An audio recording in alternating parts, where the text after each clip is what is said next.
Now, tonight there's a chilling claim from Nigeria's opposition and a stark warning about the state of this country's democracy.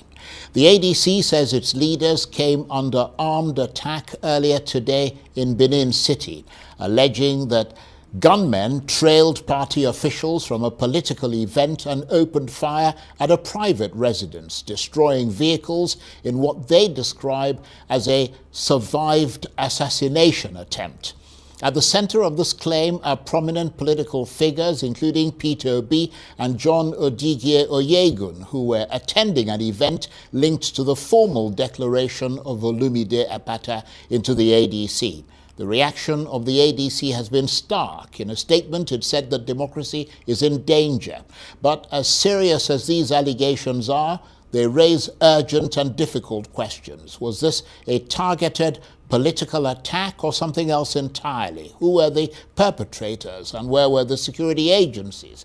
And what does this say about the safety of political actors in Nigeria's increasingly volatile environment? Because if opposition leaders can be trailed and attacked in broad daylight, then the issue is no longer politics, it is national security.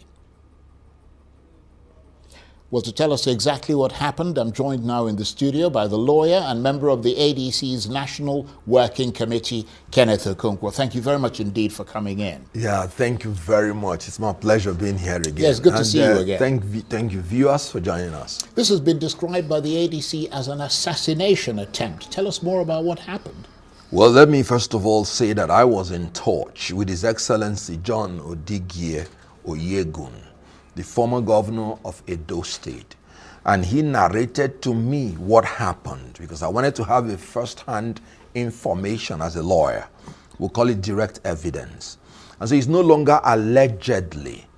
It happened. This was an assassination attempt by people I can describe as either the governmental people or their agents. And why did I say so?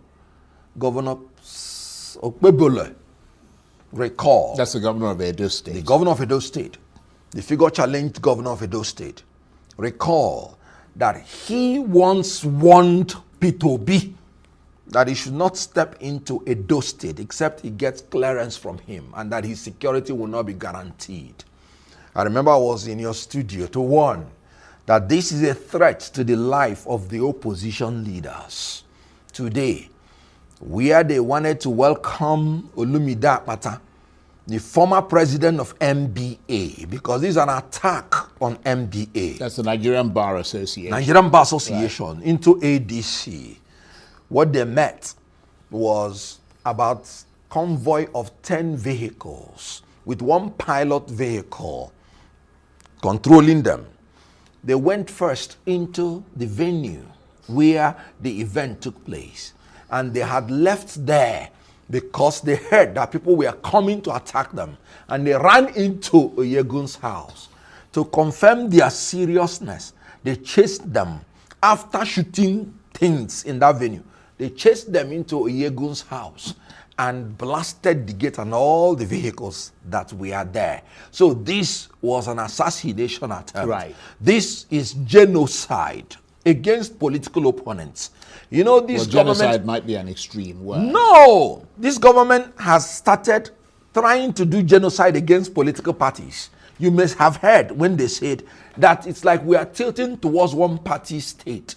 And this was orchestrated by APC to ensure that there is no other party. That is what genocide means. Yeah, but having failed to genocide all the political parties, because ADC from the kingdom of grace just emerged, their only choice now is to wipe out the opposition leaders. And that is the next era they are going into. Right. Let me just make it clear, because you're a lawyer as well. And yes, you know that with these kinds of things, one has to be careful what you actually say. Absolutely. But unless yes, you have absolute evidence to first support instance, the point that you're making. But let me just say this. Yes, the governor is the chief security officer of the state, and the president is the chief security officer of Nigeria. But the fact that Governor Okpebole said that if you do not inform me when you come in, I cannot guarantee your security, doesn't mean that he's the one who carried out the attack. Well, then why are you arresting El Rufai? Because you said on television he said that we were listening to people. No, I think that those and are two based on different that, things. no, I'm trying to tell you Yeah. that what is good for the goose is good for the gander. If you would not blame Okpobelo having made the threat. No, Okpobelo did not say that. No, hold on. Yes. Okpobelo did not say that if you come into my state and you don't tell me, I'm going to attack you. He said, that's not what he said. I cannot guarantee your security. Yeah, El Rufai said on this program that we have our ways of listening to the government, and we were listening to the government. Yes. We essentially, broadly speaking, tapped the National Security Advisor's phone. That's a completely different thing. What he made is an allegation in law, because you have dragged me into it. Even if you come to law court and plead guilty, you are still expected to prove the ingredients of the offense. Indeed. Before the courts can convict you. So that somebody came on TV and said, I did whoo to an elephant. An elephant died. Well, let's get back to the crux of the matter, because these are very important things. Let me ask you this. So your sense is that this was targeted? And not just a security breach or isolated violence? No. It's a premeditated attack. Right. Channeled towards intimidating the opponent. Were there any casualties? No. Anybody hurt? Amongst our leaders. Right. We cannot say that they killed anybody. Yeah, but was anybody hurt? But other people were injured. Right. We are yet to know about the casualty figures because it happened today. But one thing is very, very telling.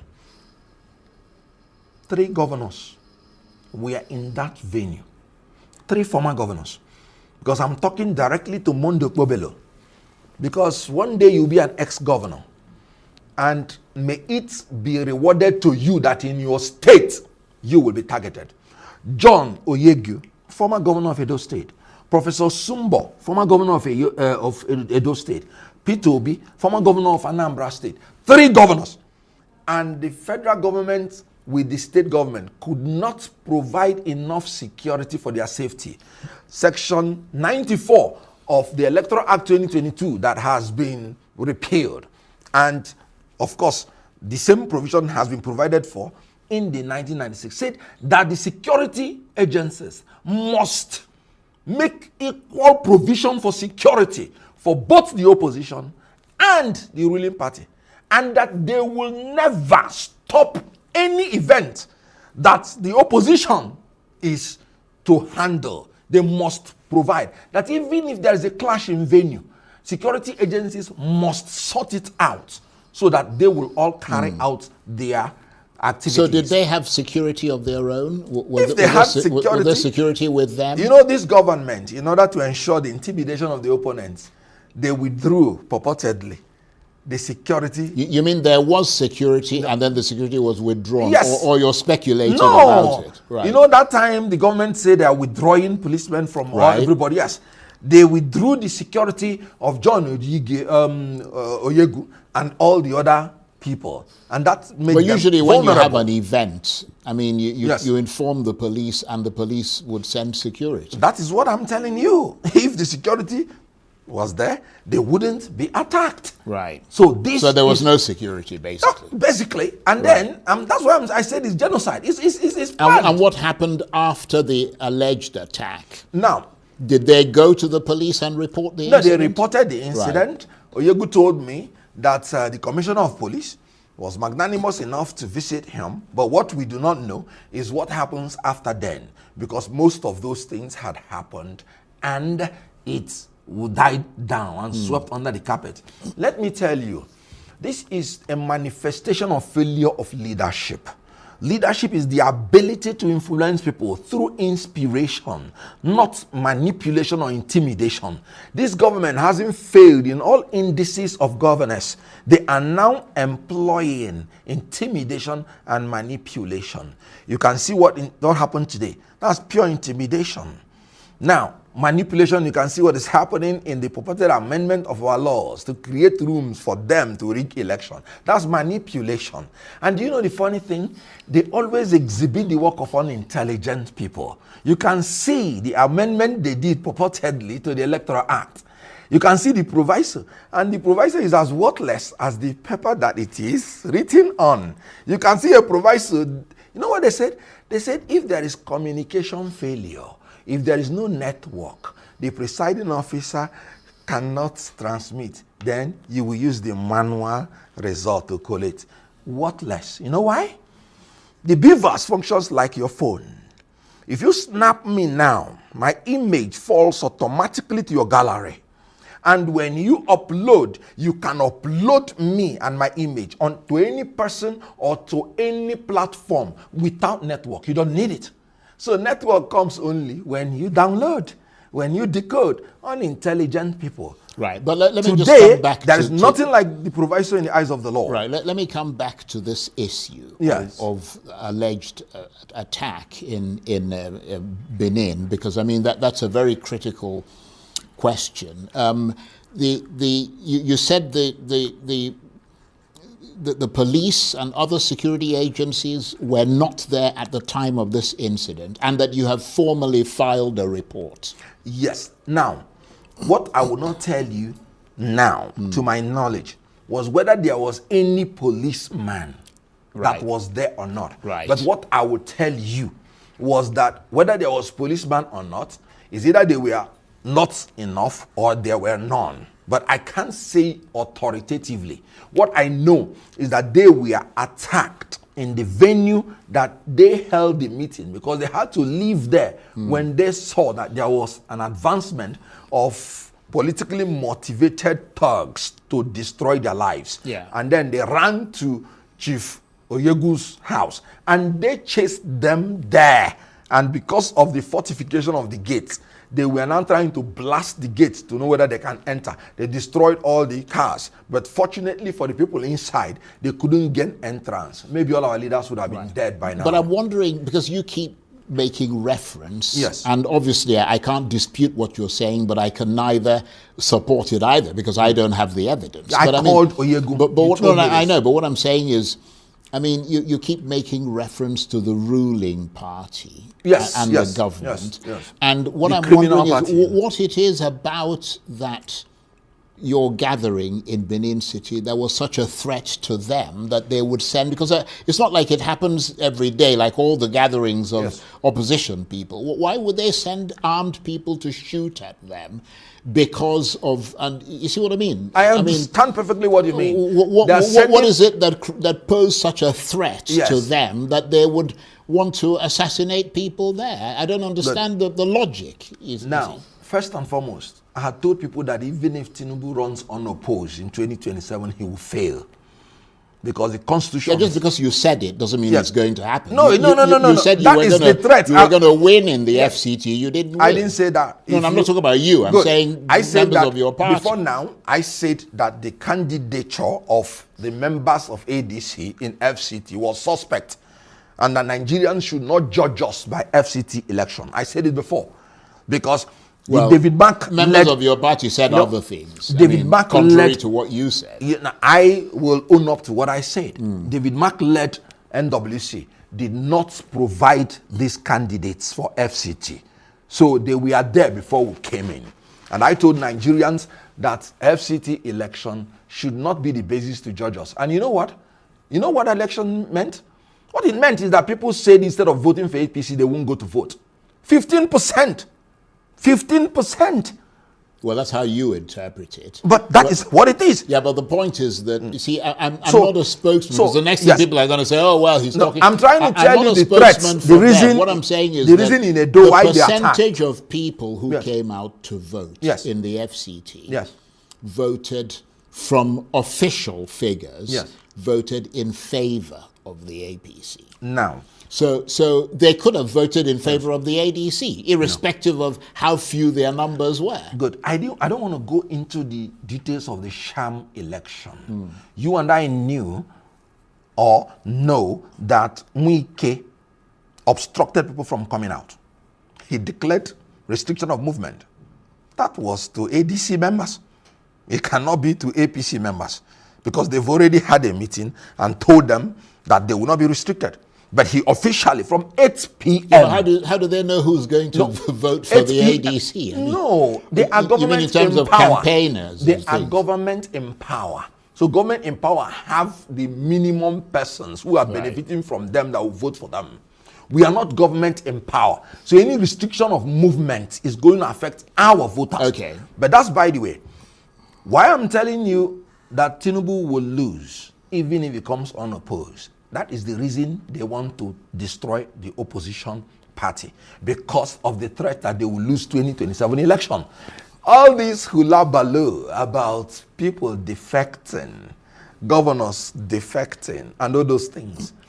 2027 election is going to be the people of Nigeria against APC. Let me just return. So because they know they will lose, that's why their attention is to wipe out the opposition leaders. Well, let me just return to that incident in Benin City, because again, in many respects, it is an isolated incident. No, it's not. It's not a common incident that everywhere the opposition is meeting, gunmen come and open fire. No, it is. So the reason it is. In Lagos State, the ADC leader in Lagos State, who was the Labour Party gubernatorial candidate, when he wanted to have a meeting, he was disrupted by thugs. They wounded and nearly killed people in Lagos State. Right. Okay. Let me right ask, in front let of me security ask you agencies. this. And Mondo Kobele, you may not have heard, he has accused ADC that they are the ones sponsoring cultism and that he is going to demolish their houses. So a pattern has emerged. Right. Okay. Well, let me say this, because in the statement that we received from some members of the ADC who sort of issued it, they said that democracy is in danger. Absolutely. Which obviously is a grave claim. Yes. Why should Nigerians see this as a systemic threat? Because that's what that means. That's what it is. Rather than political rhetoric amplified in a tense pre-election atmosphere. Now, which you often get in Nigeria before elections. Good. I told you there is a premeditated plan to destroy opposition leaders. Since their plan to destroy the opposition political parties has failed, and you were telling me that is an isolated event. In Kaduna State, no, I'm asking you whether it's an isolated. No, it is not. Right. In Kaduna State, it happened. You saw how they blasted the events where ADC wanted to have their meeting. Now, I've given you instances in all the 6 geopolitical zones. It's happening. Okay, but let me ask you this then, because we're running out of time. Good. I mean, you make the point, and you make your point fairly robustly there. This incident happened around what I might call a high-profile defection, because I mean, Olubida Bata was defecting to the ADC, His word was or formally joining Absolutely, the ADC. Better. Could internal political rivalries or local tensions have played a role? I mean, without it necessarily being some officially sanctioned sort of APC affair. Then what will the rivalry be for? Well, I don't know. I'm merely asking you. That's why we are not doing our primaries. We are not doing our elections. There's no rivalry. Somebody is joining a political party, and the whole different persuasions in ADC, we are all there. So you see Obi was there, Osumbo there, Akpata was there, Oyegu, former national chairman of APC, because APC is a party that doesn't have conscience. Yeah, but those are all people from the ADC. That's what I'm saying. Who were there. You said whether it is any rivalry. And no, I'm saying it could be rivalries. Yes. I mean, I'm purely speculating. No, I know. Well, what I'm saying is that it could be rivalries that Abacha himself has with other people. I mean, I don't know. And I'm saying what I mean? It cannot... Having come from another party to a different It cannot be, because he has not told you he's going to contest for any election. He has not told you... He has just come in to join a political party. So your conviction is that it is a broader national plot from the APC? From the presidency to the governor of Edo State. Because why? The governor is the chief security officer of Edo State. The president is the chief security of Nigeria. 10 vehicles without split numbers moving in one direction. They were not arrested. They were not stopped. They were not interrogated. They finished everything and they left. You know what Abacha will tell you? Abacha will tell you that's state-sponsored terrorism. But shouldn't you give the government the chance to make a statement about this, to respond? I mean, you're alleging things about them without giving them a chance. You haven't asked them to say, well, this is what happened, what's your response to it? We don't know what the police commissioner discussed with John Odigye Oyegun when he came to see him. Is it not unfair, and you're a lawyer, for you to just be making allegations without actually substantiating it with evidentiary fact? The origin of criminal proceeding is in complaints. So we are complaining. No, you're about complaining what is that happening. You were attacked. That's what I'm saying. But you're alleging. That is allegation. You're making allegations. Complaint is part of the allegation. Yeah, well, it is not our duty to prosecute or to prove. Well, what are our duty is to tell the world what is happening. So what I have the right to allege. No. But what are you demanding tonight? What we are demanding is like that there should be an immediate, comprehensive, independent, and impartial investigation to what happened, and the culprits should be arrested, prosecuted. This is an attempted assassination, and we believe that it was premeditated, and we believe that the government is responsible for it. They can prove us otherwise, because they have the monopoly of force, monopoly of power, and they have the monopoly of the prosecutorial powers. But in Nigeria, we know that there are a lot of, non-state actors who are armed across this country. Yes. I mean, including, arguably, politicians on all sides of the political divide in this country. I mean, isn't that true? Because a lot of politicians in the ADC have come from ruling parties where they themselves once controlled power. They've been former governors, they've been former, ministers, and in very powerful positions. Good. Haven't you heard that why we believe that the security situation is festering in Nigeria is because there's complicity in the security apparatus of Nigeria? I'm not the one who said it. The government said it. Goodluck Jonathan said it. He said, I have Boko Haram even in my cabinet. So if there is no complicity with the government, no security problem will last more than 24 hours. Yeah, but that suggests that people who are and who were in government are equally complicit. And that would include members of the ADC. No. It is your duty as a government in power to single out whoever is involved and dish out the commensurate wrath of law against the person. And if you don't, you have just exposed your incompetence and complicity with what is happening. That is why you are in power. Okay. They are not in power. And that is why you should investigate whoever that is offending the law. And when you fail, you take responsibility. Well, I certainly hope the government gets to the bottom of this. No, they should. Yes. Otherwise, everybody should prepare to defend yourself.